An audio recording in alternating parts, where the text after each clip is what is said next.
What up? What up?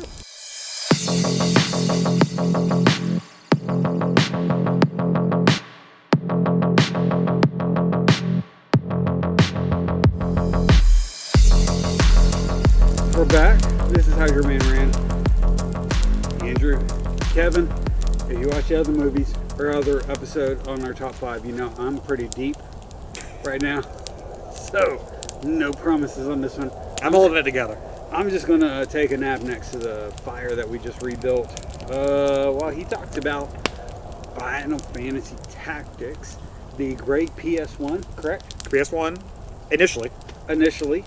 I know there were a lot of versions of it that came out later. There were, one version, the better version, which is, it started on the PSP, and then no one bought the PSP, so they moved it to, you can get it on your iPhone or Android. And it's the same game, but it's called the Lion War. Well, I guess we can just get into it. So basically, the PS1 version, like a decent amount of JRPGs at the time, had a lot of translation errors. Right. Just subpart. Nice, thank you. Appreciate you.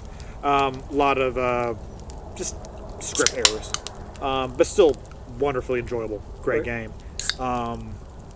The War of the Lions reads as kind of a Shakespearean style work, like real old school English, very consistent with it, done very well. There are some points where it feels a little corny. It feels like they're trying a little too hard, but it never ruins the story. And there are some additional scenes which don't change the story, but just add a little more depth to certain characters. Probably the most political Final Fantasy by a decent mile. I think 7 touches on politics a bit, and usually, I want to preface by saying that because typically when you hear things nowadays, because people will complain nowadays that something's too political. Typically, what they mean is when either they perceive it as, or the media actually is going so hard in like one stereotypical direction, straw-manning the opposition. There's no depth there. This one really tries to wrestle with real issues of class, issues of racism, really dealing with it, trying to address it. It really humanizes the villains. It makes it clear that they're villains, but it makes them real, believable. It gives them real reasons for what they're doing. So it's definitely woke. It was woke before there was woke. Okay, super woke game. I mean, you guys. But at least it doesn't ask you what your gender preference is when you first sign up. The new version will. Right. Okay. AOC plays it regularly so that she can learn how to be more woke. Okay. It is that woke. Good. But where even was I?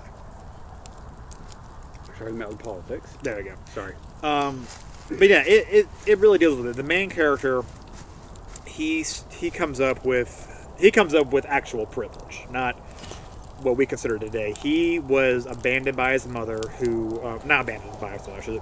His mother died when he was a baby. She had an affair with the king.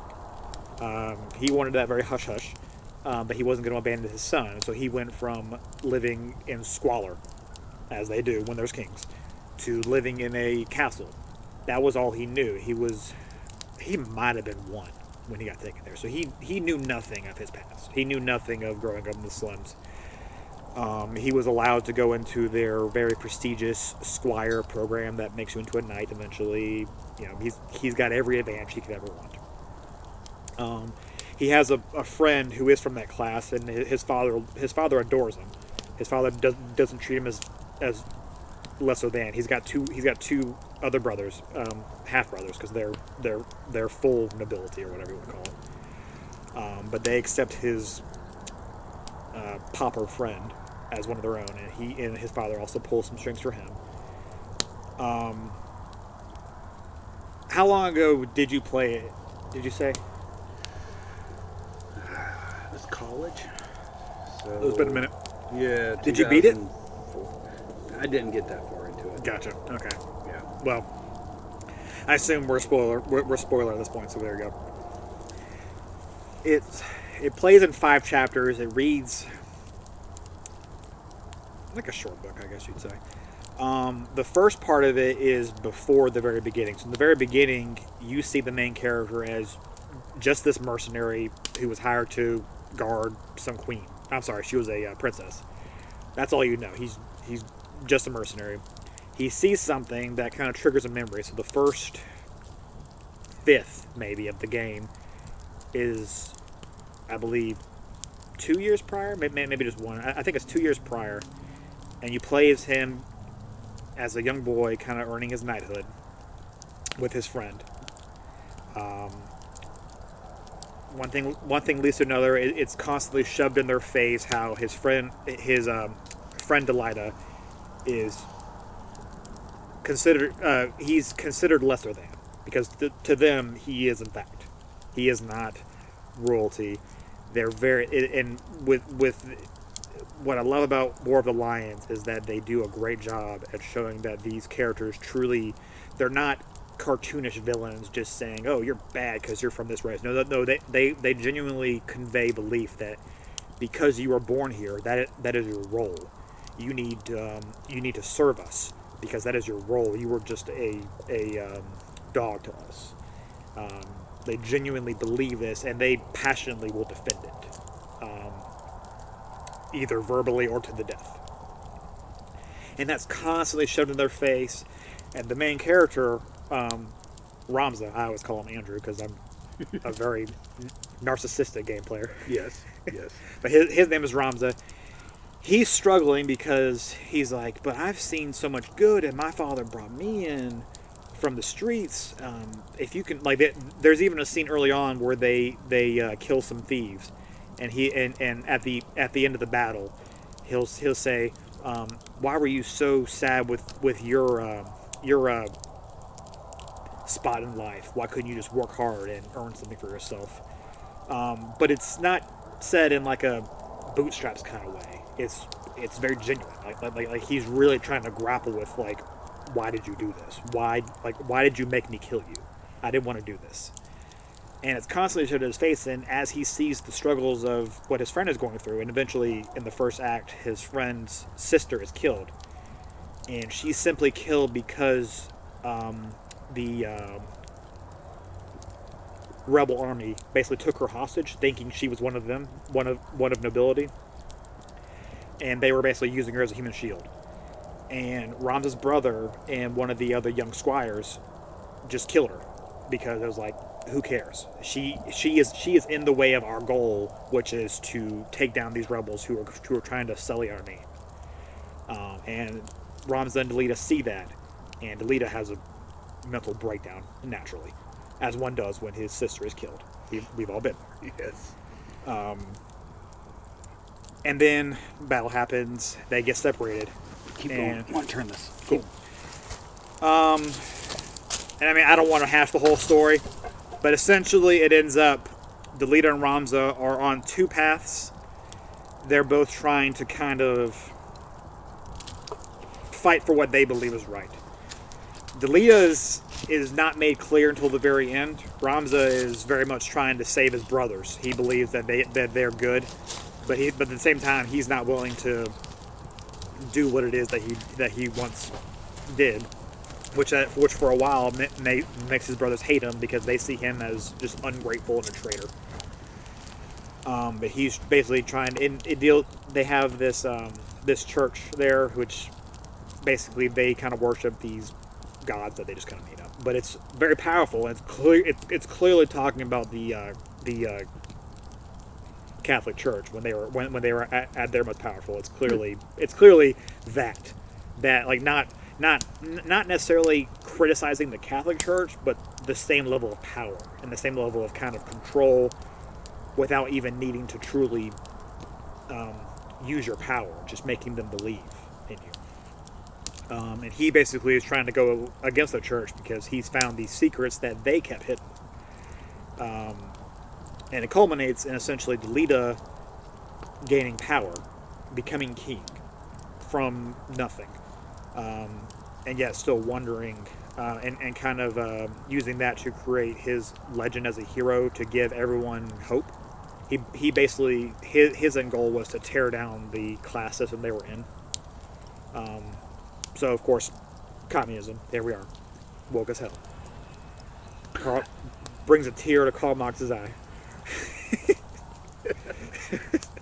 Rolling around in his grave with Stanley Kubrick.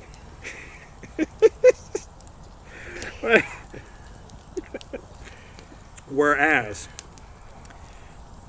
Ramza, who actually saved the day, who actually is the real hero, he's branded as a heathen by the church, and everyone believes that.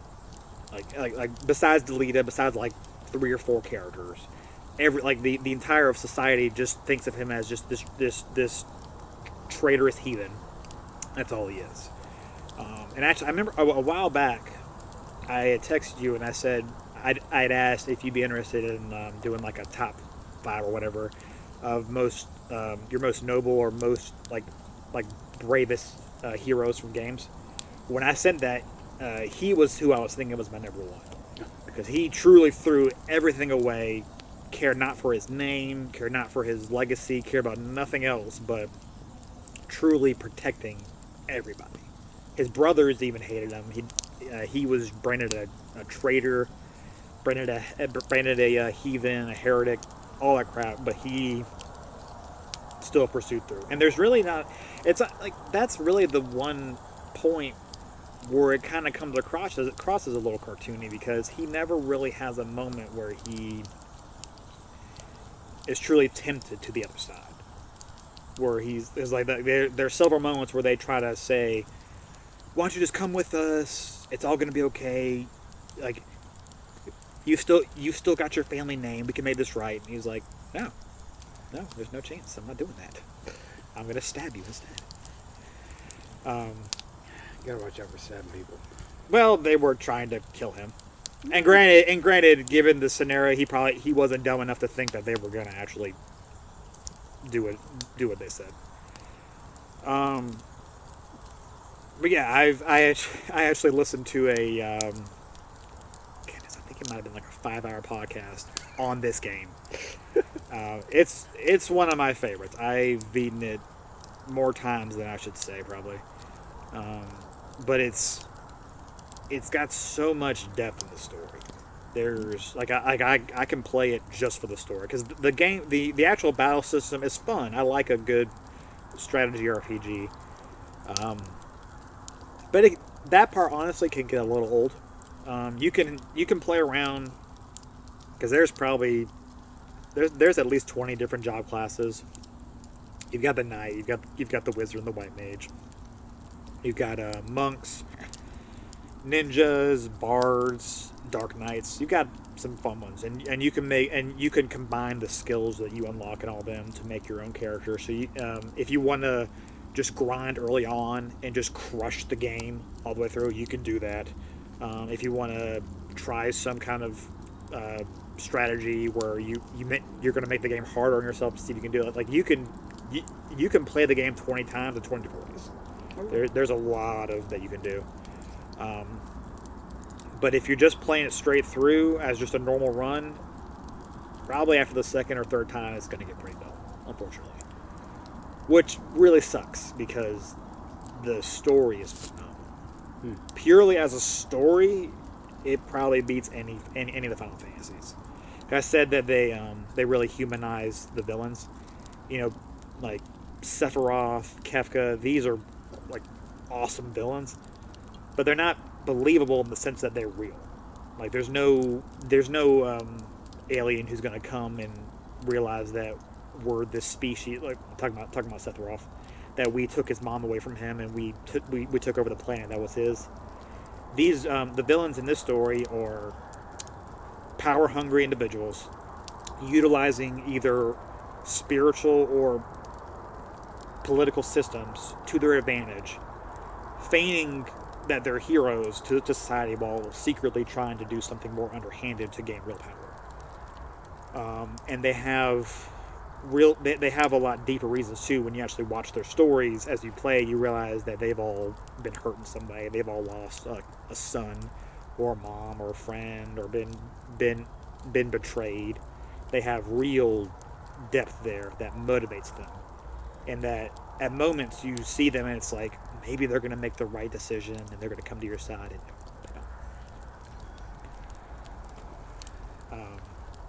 it's incredible. It's a wonderful game. Be it the PS1 version or the newer version, I say play either one. I mean, if you have a choice, play the War of the Lions, but either one is totally worth it. Okay. There's just a lot more there with the War of the Lions, as there is with most remakes like that. And pretty much everybody is convinced that at some point we're going to get a remake, as we are with seemingly every JRPG from the PS1 era. No, yeah, they're running out of ideas. So yeah, Sooner or later, we're going to get a remake of Chrono Trigger. It's coming.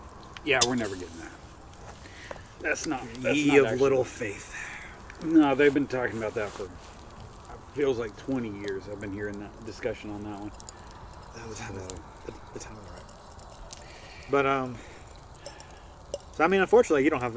Well, I don't know. Do you have anything to add? A lot to add on? I know it's been a while. I really don't. But what's interesting is you're talking about, the battle system getting bored, and if you aren't really invested into the story, if you haven't really gotten invested in the story by that point in time, you might be losing something out. And to me, I think that's what happened, because I think I got bored with the battle system fairly quickly. It's happened. So I never really gave this game its fair due. Yeah. So. I played it initially, I was probably 13 or 14, and I didn't care about the story. Not that much. Because with this one, you've got to pay attention to get it. You can get into a story like Final Fantasy VII without really focusing on it. But Tactics, you've got to pay attention to everything going on.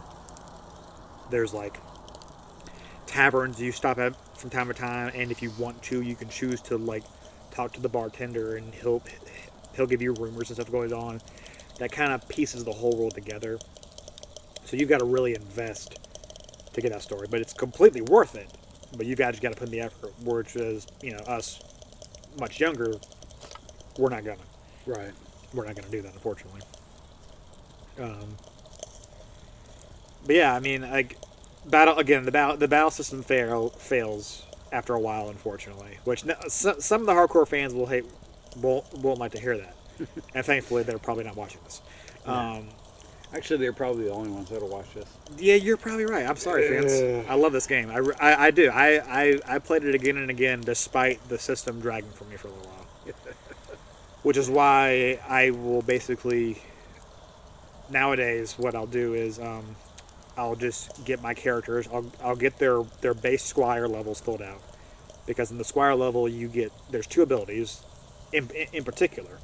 There's one called Focus, which basically raises your strength for 1 point, and that gives you experience and job points, and you need the job points to get the other skills. And then there's a skill called Gain Job Points, which basically just lets you get more for every action. So once you do that, I'll kill the enemy down to 1, and then I'll just keep spamming Focus to just rack up job points and clear out all the jobs. And then I can just go through the story with no effort whatsoever. But I really hope they remake this game, especially if they give it like a true remake, not just like a little like remaster where they just kind of make it a little prettier. Like I would love to see a 3 version of this game, which I'm probably wishing for too much. That's probably not going to happen, unfortunately, but I can dream. And I will dream. Yeah. Probably be a short one, but that's what I have on this game. Okay. That's more than I have. I mean, I understand that it's a beloved game and that people love it. Not really versed in it. Like I said, I have played it. I feel like Was there a version of this on GBA? There is a somewhat of a sequel. There's the Tactics Advanced, Okay. which is, I think, is in the. I think they say it's in the same universe. I think in Tactics Advanced, because I didn't play much of that. I probably played like an hour of that. I think what they say is that it's these kids and they're playing Final Fantasy Tactics, the game. Like they're playing their PS1, and then at some point they get sucked into this world that's similar to it, and then you just kind of go from there. Okay. And then I think there's a second one. I think they made a sequel to that. Yes, I think that's what I'm more familiar with, and those didn't really stand out to me. They did, because even Tactics it's got a hardcore fan base, but it's gonna be a lot smaller than like a 7 or a 9. Because I mean, I'll put the story up against any game in Final Fantasy, but gameplay wise, 7's pretty fun, 9's pretty fun, 8's fun with just the gameplay. More gamers are there for that. Right. That's just reality. Even though the nature of RPGs is you're going to be doing more reading. Right. That's what they are. I think that's fair. Yeah. So I guess this is a short one. I'm sorry, fans. I did my best. Sorry. That's not true. Well, I think next time we're talking about XCOM, if I'm not mistaken. So I don't think you'll have anything to say about that one, and I'll be the one doing This will be, yeah. And in terms of plot, there is none. So Yeah, I think that's the first one of yours that I know nothing about. Some of yours I hadn't really played, but I knew of them. right. Like I know about Mass Effect, that, but I know nothing of this game. Have we talked about Mass Effect yet? No, but I think it's in the future. It is. Spoilers. Mass Effect 2 is coming, because that's definitely one of my favorite games ever. So okay. But Here we are. that's it. Nice, easy, short one for you. 'Cause Cheers to you all. I think based on the recording time, I think that last one we did is probably about an hour and a half to 2 hours long. If you edit out everything that wasn't the directors, it's about 20 minutes. Probably. But if you sat through my long, boring burn video, then I mean, all these are I very enjoyed easy that. to watch. I don't care. I enjoyed it. Yeah. If you need a good ASMR video, please go check that one out. Fire burning is a wonderful place. But thank you guys for watching, and we will see you next time with whatever it is we're talking about. We don't even know. It's late at night. That's the nature of conversation. Yes.